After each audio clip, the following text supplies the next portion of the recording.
இந்த சிறு சிறு குழுக்களுக்கு பின்னால் ஈரான் இருக்குது, ஈரானுக்கு பின்னால் ரஷ்யா இருக்குது.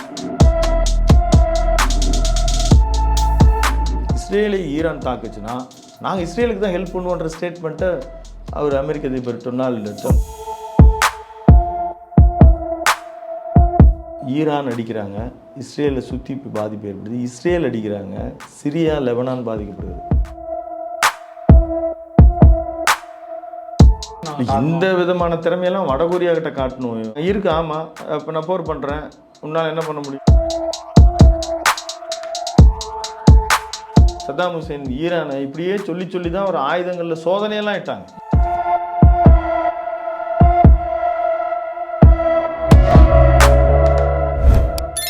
அறம் தமிழ் நேயர்களுக்கு வணக்கம். கடந்த 4 நாட்களாக நடந்து வரும் ஈரான் இஸ்ரேல் போர் எங்கே போய் முடியும், இது பற்றி பேச நம்முடைய இணைந்திருக்கிறார் அறம் தமிழேற்ற திரு விஜயரான் அவர்கள். சார் வணக்கம். வணக்கம் சார், 2023 ஹமாஸ் இஸ்ரேல் போர், ரஷ்யா உக்ரைன் போர், இந்தியா பாகிஸ்தான் போரை விட இந்த போரை பத்திரிகையாளர்கள் சீரியஸ் எடுத்ததுக்கான காரணம் என்னன்னு நினைக்கிறீங்க? நிச்சயமாக இதை சீரியஸாக தான் பார்க்க வேணும். அதுக்கு என்ன காரணம்னா, கடந்த காலத்தில் ஏற்பட்ட போரும் எல்லாருமே அதை சீரியஸாக தான் பார்த்தாங்க, அதை நிறுத்தணும்னு நினச்சாங்க. ஆனால் நிறுத்த முடியல. அதுக்கு என்ன காரணம்னா, ஒரு சின்ன சின்ன குழுக்கள். அதை இப்போ காசா அக்டோபர் 7, 2023 அவங்க தான் ஃபஸ்ட்டு தாக்குதல் நடத்துகிறாங்க. அப்போது எல்லாருக்கும் ஒரு வியப்பு ஏற்பட்டுச்சு. என்னென்னா, இஸ்ரேலுக்கு பின்னால் ஒரு மிருகபலம் கொண்ட அமெரிக்கா இருக்கிறது. அமெரிக்காவிற்கு தேவையான மென்பொருட்களிலிருந்து பல்வேறு ரசாயன விஷயங்கள்லேருந்து இஸ்ரேல் செஞ்சு கொடுக்குது. இஸ்ரேல் அப்படின்றது அமெரிக்காவினுடைய ஒரு துண்டு பிரதேசம்னு கூட இன்றைக்கி எடுத்துக்கலாம். முழுக்க முழுக்க அவங்க ஆதரவு இருக்கும் பொழுது இதை துணிந்து இங்கே காசா தாக்குதல் முதல்ல இஸ்ரேல் மேலே அடிக்கிறாங்க. இஸ்ரேல் ட்ரோன் இதெல்லாம் ரொம்ப சக்தி வாய்ந்ததாக கருதப்பட்டது. எல்லாத்தையும் தாண்டி ட்ரோன்ஸ் எல்லாம் வச்சு அவங்க அட்டாக் பண்ணும்போது ஃபஸ்ட்டு இது என்ன தற்கொலை படைகளாக தாக்குதல் இப்படி நடத்திட்டால் தொடர்ந்து இவர்களுக்கு பதில் தாக்குதல் உங்களால் தாக்குப்பிடிக்க முடியுமா அப்படின்னு எல்லாருமே, அது பத்திரிகையாளர்கள் உட்பட பிற நாடுகள்லாம் பார்த்தது. உடனடியாக நிறுத்தணும் அப்படின்னு சொன்னாங்க.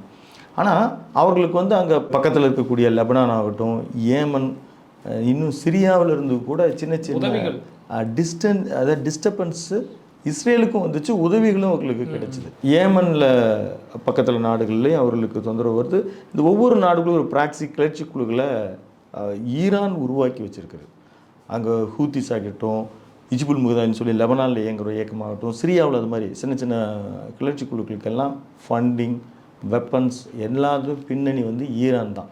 இப்போ உங்களுக்கு ஒரு முதல் படியான ஒரு இஸ்ரேலுக்கு இருக்கக்கூடிய கோபத்தை நம்மளால் புரிஞ்சிக்க முடியும்.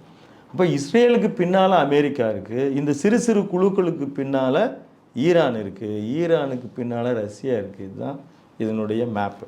ஸோ இப்போ இது இன்றைக்கும் ஒரு ராஜாங்க ரீதியான பிரச்சனை அப்படின்னு எடுத்துக்கிட்டால், இப்போ கொஞ்சம் அமெரிக்கா ரஷ்யாவோட ஒரு நல்லுறவை பேணுவதற்கு முயற்சி ட்ரை பண்ணுறாங்கன்னாலும், நீங்கள் இந்தியாவுக்கு எதிராக பாகிஸ்தான் செயல்படும் போது பாகிஸ்தானுக்கு ஆதரவு நிலையில் கடந்த காலங்களில் இருந்து தான் அமெரிக்கா. காரணம் அடிப்படையில் இந்தியாவுக்கு ரஷ்யாவினுடைய பின்னணி ஆதரவு இருந்ததால் அந்த பக்கம் போக வேண்டும். அதே மாதிரி தான் உக்ரைன் எடுத்துக்கிட்டிங்கன்னா, உக்ரைனுக்கான ஆதரவு நிலை ஏன் போகுதுன்னா ரஷ்யாவே இருக்குது. அதே மாதிரி உக்ரைனில் இருக்கக்கூடிய வளங்களையெல்லாம் எந்த அளவுக்கு நம்ம கையாள முடியும், சுரண்டிக்க முடியும், எடுத்துக்க முடியும் அப்படின்னு நினச்ச அமெரிக்கா திட்டமிடும்போது தான் அந்த ஓவல் ஆஃபீஸில் லெக்கன்ஸை நடத்துக்கிட்ட முறை ஒரு காலேஜ் ரேக்கிங் மாதிரி, ஒரு ஸ்டூடெண்ட் மாதிரி, ஒரு அதிபர் மாதிரி நடத்தாமல் நீங்கள் நாங்கள் என்ன 4 நாளில் முடிச்சிருக்கோம்னு சொல்லி ஒரு வெளிப்படையான பண்ணாங்க. அதுக்கு எல்லாமே ரஷ்யா உடைந்து இன்றைக்கு இருக்கக்கூடிய புத்தின் தலைமையின் கீழ் இருக்கக்கூடிய அந்த ரஷ்யாவும் இராணுவ பலத்தோடு தான் இருக்குது. அதுதான்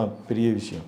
ஈரான் எல்லைப்பகுதியில் ஒரு காலத்தில் ரஷ்யா ஊடுருவிய நிகழ்வுகள் உண்டு.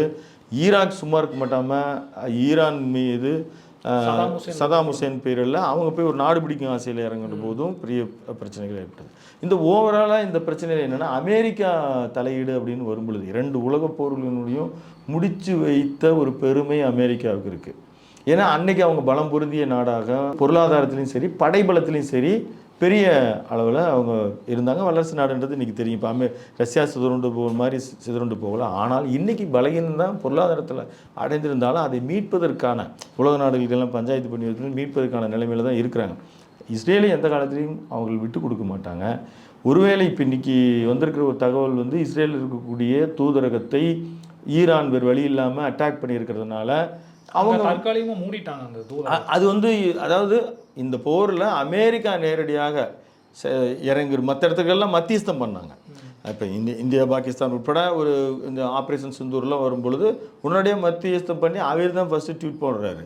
அப்போ இந்த மாதிரியான இந்த இடத்துல வந்து இவங்களே பேக் ட்ராப்பில் இருக்காங்க. அவர் என்ன சொல்கிறாருன்னா, நாங்கள் இஸ்ரேலுக்கு எங்களை எந்த விதமான யோசனைகளும் கேட்கவில்லை, அவங்க தொடர்ந்து செயல்படுறாங்க. ஒருவேளை இஸ்ரேலை ஈரான் தாக்குச்சுன்னா நாங்கள் இஸ்ரேலுக்கு தான் ஹெல்ப் பண்ணுவோன்ற ஸ்டேட்மெண்ட்டை அவர் அமெரிக்க அதிபர் டொனால்டு ட்ரம்ப் கூட அதிக ஆயுதங்களை வந்து இஸ்ரேல் அமெரிக்க ஆயுதங்களை தான் பயன்படுத்திட்டு இருக்கு. இஸ்ரேலுக்கு அதான் நான் முன்னே சொன்னேன், அமெரிக்காவினுடைய துண்டு பிரதேசம் தான் அவங்களுக்கான ஒரு பேக்கப் ஒர்க்குன்னு சொல்கிறத செஞ்சு கொடுத்ததுனால வேறு வழி இல்லை. எந்த விதத்திலையும் இஸ்ரேலை அமெரிக்கா விட்டு கொடுக்காது.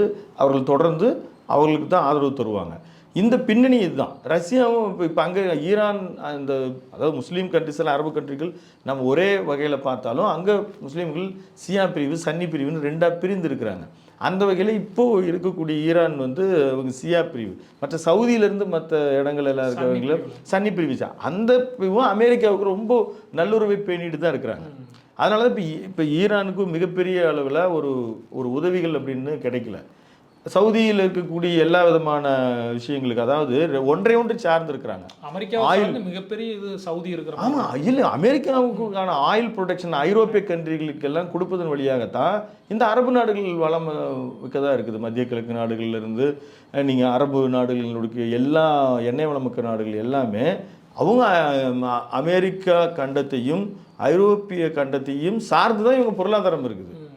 அதனால் ஒன்று இப்போ ஈரானுக்கு கொஞ்சம் டிஃப்ரென்ஸ். ஈரானுடைய பொருளாதாரம் அதாவது பெட்ரோலிய ப்ராடக்ட் எல்லாம் பெரும்பாலும் சைனா வாங்குறாங்க. சைனாவுக்கே போதுமளவு அவங்க பெட்ரோலிய ப்ராடக்ட் அவங்களுக்கே இருந்தாலும் கூட ஈரானுடைய சப்ளை எல்லாம் இந்த பக்கம் தான், சைனா பக்கம் தான் அதிகமாக இருக்குது. சைனாக்கு இவ்வளோ உதவி இங்கேருந்து போகுதுங்கிறீங்க ஏற்றுமதி ஆகுதுங்க. அப்போ சைனா வந்து சப்போர்ட் பண்ணுறதுக்கு வாய்ப்பு இல்லை. இது வரைக்கும் சைனா வந்து அவங்களோட வியாபார தொடர்பு மட்டும்தான். இப்போ அமெரிக்காவுக்கு நேர் எதிராக ஒரு நாடு வந்து வணிக ரீதியிலான இருக்கு ஒரு பனிப்போர் அல்லது ஒரு காம்படிட்டர்னு எடுத்துக்கிட்டிங்கன்னா சைனாவை நம்ம சொல்லலாமே தவிர ராஜாங்க ரீதியான அரசுகள் ரீதியான பிரச்சனைன்றது அமெரிக்காவுக்கும் ரஷ்யாவிற்கும் தான் தொடர்ந்து நிலவும். எந்த காலத்தில் இப்போ சமானம் அவர்களுடைய வெளியுறவுத்துறையோ அல்லது அவர்களுக்கு வழிகாட்டுதல் குழுவோ அமெரிக்காவுக்கு என்ன சொல்லுன்னா, இங்கே எப்படி எந்த காலத்துலேயும் நீங்கள் இன்றைக்கு வரைக்கும் இருக்கிற சூழ்நிலை பாகிஸ்தானோடு எப்படி ஒத்து போக முடியாதோ அது மாதிரி அமெரிக்கா ரஷ்யாவிற்கு நேர் எதிர்தான் நின்ற அவர்கள் அரசியல் செய்ய வேண்டும்.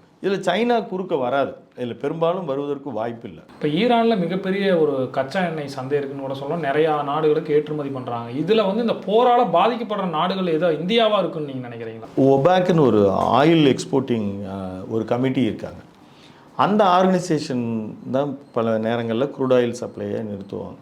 ஆனால் போர் அப்படின்னு ஒன்று ஏற்பட்டுச்சுன்னா இதை எப்படி சம்மந்தப்படுதுன்னா விலையேற்றம் அப்படின்னா க்ரூட் ஆயிலுக்கான விலையேற்றம் அப்படின்னா வான்பரப்பும் கடல் பரப்பும் சில நேரங்களில் அது ஒரு செக்யூரிட்டி இல்லாமல் போகும். அப்போ அங்கேருந்து வர்றதை வந்து ஏதாவது ஒரு ஸ்கட் விழுந்து இப்போ பாருங்கள் இங்கேருந்து ஈரான் அடிக்கிறாங்க, இஸ்ரேலை சுற்றி பாதிப்பு ஏற்படுது. இஸ்ரேல் அடிக்கிறாங்க, சிரியா லெபனான் பாதிக்கப்படுது. இஸ்ரேலுக்கு மேலே வந்து பெரிய அளவில் அவங்க டோம்லாம் நாங்கள் வச்சுருக்கோன்னு சொல்கிறாங்க இல்லையா, வரிசையாக அடிக்கிறாங்க. அதை வந்து ஒரு ஒரு ஒரு ஒரு ஒரு 100%ல் அவங்களால வந்து ஒரு 85% தான் சக்ஸஸாக பிளாக் பண்ண முடியுது. அது ஒரு 15% வந்து லாஸ் ஆகி உள்ளேயும் விழுது, இஸ்ரேலுக்கு பாதிப்பு வருது.